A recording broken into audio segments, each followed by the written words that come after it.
so different. Just to let it go. That's all I know. You got to let it go. So, what's up, mga moms, mga pops? So, nandito na naman ako. Andito na naman ulit ang inyong makulit na baby cakes. So, ngayon, familiar naman ata kayo sa lugar na to. Pupunta kami sa Fantasy World. Kaso, sabi ni Idol, ikot na lang daw kami. May gagawin ata siya, I don't know. So, sa pupuntahan namin na Fantasy World, though hindi ko first time makapunta doon, pero kung open ngayon, second time ko na siya makapasok. Kasi nung first time ko, kasama ko yung kapatid ko, tapos si daddy. So kami doon nung napasyal si daddy dito sa Tagaytay. Yun, yung time na sinundo namin ni Vinci, naka-car kami. So ngayon, pupunta kami doon nakamotor para kaiba naman, and makapag-date kami dalawa. So magde-date kami sa Fantasy World. Charot! So tour namin kayo kasi may mga friends din ako nagtatanong kung kumusta ngayon yung Fantasy World, kasi siguro yung mga updates na nakuha nila is before pa. Ngayon tingnan natin kung ano meron ulit sa Fantasy World. So yun, ayun guys, medyo malayo-layo pang aming biyahe. Update na lang ako and enjoy na lang sa ride.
So dito muna kami kakain guys sa aming paboritong kainan, which is Lolo Claros. Aray ko. So lunch muna kami guys kasi malis kami ng bahay, di pa kami kumakain. Good afternoon po. Ouch.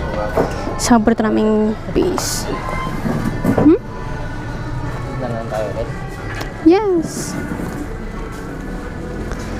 So, kain muna kami guys.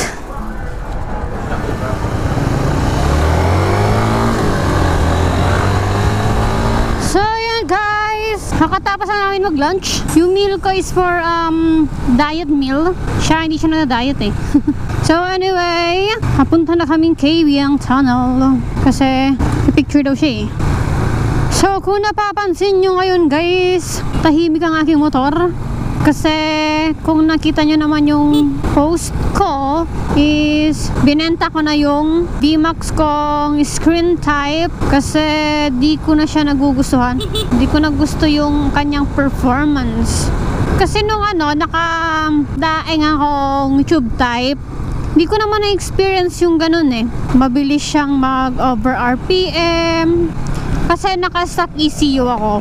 Kasi sabi nila, kapag open pipe or open muffler, much better na hindi stock ECU. Kasi according to some people, joke. Dahil sabi naman kasi nila, para mas maganda yung performance. Hindi pumupuga. Kasi na-experience ko dun sa sa D-Max, parang kinakapos siya ng gas and mabilis siya mag-over RPM. Siguro nasa second gear pa lang ako. Taas na niya, nasa 7,000, 8,000, ganyan. So, ayun. And parang naiingayan din naman ako. Iba kasi yung ingay niya compare dun sa daing. Mas gusto ko yung tunog ng daing kasi bilog siya. Tube type kasi, nabagay, tube type. Baka insert ko na lang din yung clip kung saan nakakaya nga eh, nakakaya. May kasi sa part ng tansa, nagmamadali na kami nun ni Vinci. Tapos, sobrang nakakaya yung pangyayari. Kaya, insert ko na lang yung video siguro.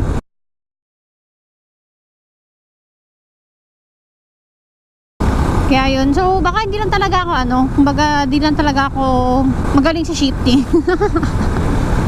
Kaya, napagdesisyonan ko is ibenta na lang. Kasi, kung di ko siya ibebenta, may stock lang din naman siya. Di ko naman gagamitin. Di din naman pwede sa Raider ni Vinci. Kaya, benta na lang. So, dito na pala kami guys. Paakyat na kami. So, enjoy na lang sa ride.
picture lang namin ay mga mahal na motor.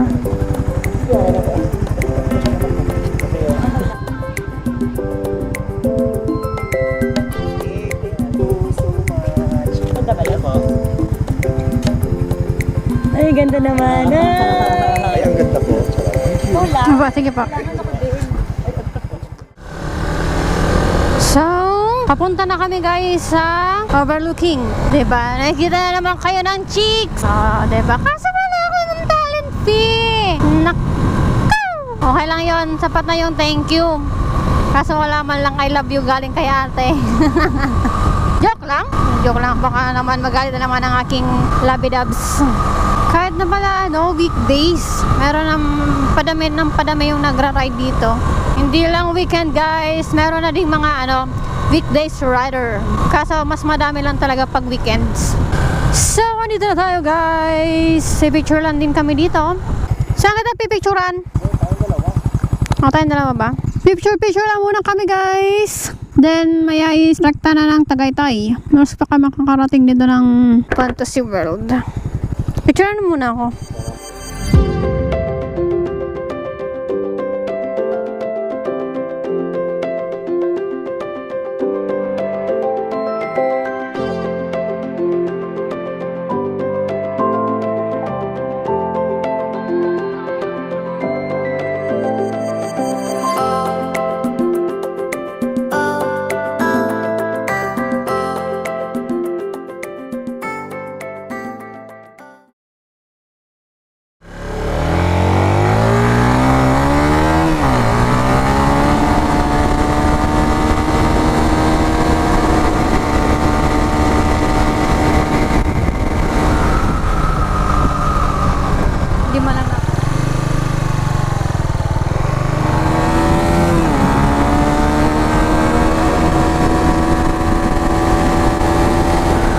Mahina?